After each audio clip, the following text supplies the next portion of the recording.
Buenos días, mi nombre es Claudio Santoyo Gámez. El presente video es realizado como evidencia digital acerca de la actividad 9 realizada para la asignatura de Programación Básica en el presente semestre, que comprende de septiembre del 2020 a enero del 2021, realizada para el grupo C de Ingeniería Mecatrónica. El tema de la actividad 9 fue los pseudocódigos aplicados en la programación, del algoritmo a diagrama y a pseudocódigo.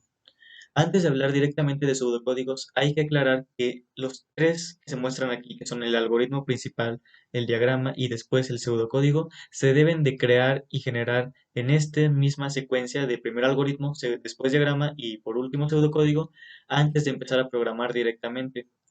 Ahora, ¿cómo se pasa de uno a otro para llegar al pseudocódigo? Primero que nada, hay que aclarar que el algoritmo es una serie de pasos, procesos que están secuenciados y enumerados para poder realizar ciertas acciones que nos lleven del inicio al final para poder encontrar la solución a un problema que se plantea al principio.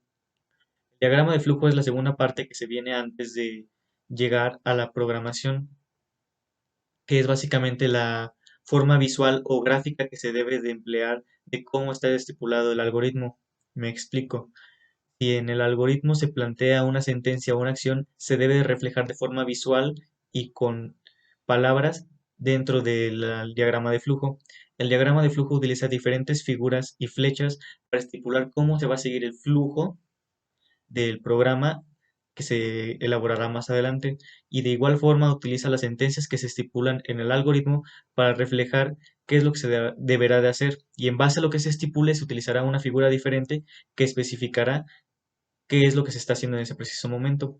Cosas que ya se vieron tanto del algoritmo en la actividad 7 como el diagrama de flujo en la actividad anterior, que es la actividad 8. Así que ahora sí, en la actividad 9 pasamos a los pseudocódigos. El pseudocódigo, como su nombre lo indica, es una especie de código falso, es un precódigo, todavía no es el código como tal. ¿Y cuál es la principal diferencia entre uno y el otro, además de ser uno falso, por así decirlo? Bueno, la principal diferencia es que el código o el programa como tal está hecho en un lenguaje, está estructurado en un lenguaje y aparte de ser un lenguaje de programación, por lo general el idioma de ese lenguaje, de las mayorías de palabras que se utilizan, están en inglés. En el caso del lenguaje de C++, que es el que se está utilizando. Pero para el pseudocódigo se puede escribir o redactar en base al idioma del propio programador. Así que un pseudocódigo, aparte de estar en el propio idioma del programador, también es una plantilla que proviene directamente del diagrama de flujo de acerca de cómo básicamente va a quedar al final el programa. Así que se podría decir que es un boceto casi casi final, es casi casi código, pero todavía no código.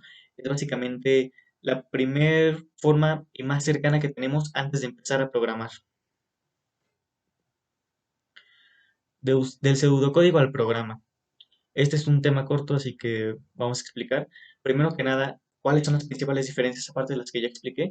Bueno, como ya lo mencioné, primero que nada, un pseudocódigo se escribe a mano o en un procesador de texto. Un programa no. Un programa no se escribe como tal a mano. Se debe de escribir en un compilador o en un intérprete que vaya, que interprete lo que se está escribiendo y lo pueda convertir a lenguaje ensamblador y de ahí a lenguaje máquina para que sea interpretado por el ordenador, cosa que no pasa con el pseudocódigo. Es un código falso, es un código boceto.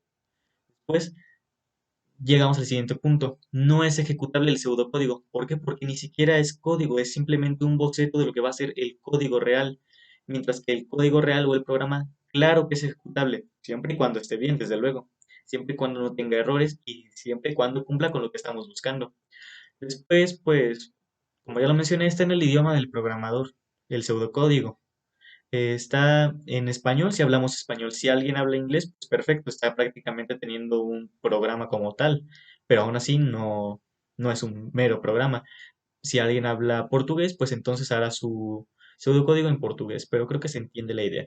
Mientras que el programa, dependiendo del lenguaje que se esté utilizando, que mayormente siempre en los lenguajes de programación va a ser el inglés, pues se escribirán la mayor parte de las funciones en inglés. Un claro ejemplo sería if, que en español significa sí, pero es una palabra clave que se puede utilizar dentro del programa. También tenemos else, que es por lo tanto, o en caso contrario, también se está utilizando en inglés dentro de la mayoría de los programas y lenguajes de programación.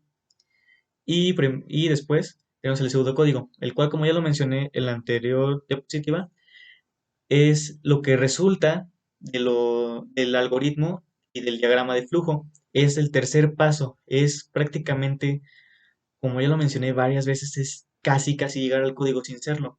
Mientras que el programa es la derivación de estos tres pasos, simplemente ya tenemos el programa, ya vimos el algoritmo, llegamos al diagrama de flujo, vimos el pseudocódigo y por fin ahora tenemos el programa. Así que la principal diferencia sería que el programa es la continuación y el punto prácticamente final del desarrollo de un programa, mientras que el pseudocódigo es ese antepenúltimo, ese parte del desarrollo del programa.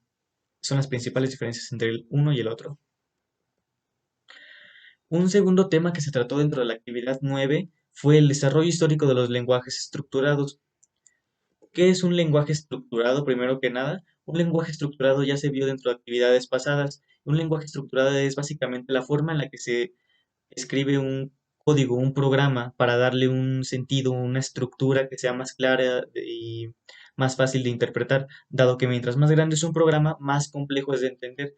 Pero si se estructura un programa, si se utiliza un lenguaje de programación estructurado, entonces va a ser más fácil de entender.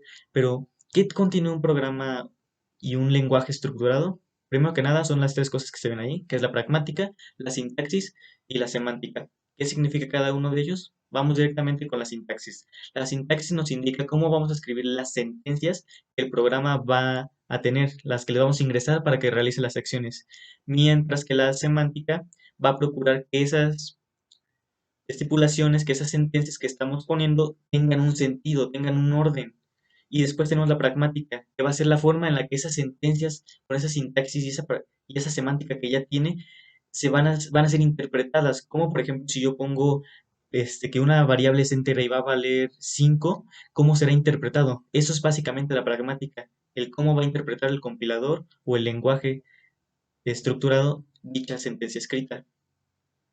Y aquí se ve un diagrama acerca de cómo funcionan los lenguajes estructurados, que primero se tiene un requerimiento, se utiliza un lenguaje y al final, en base a ese lenguaje, ya podemos entregar una solución, que es básicamente también lo que se ha estado viendo dentro de los algoritmos y de los diagramas de flujo y los pseudocódigos.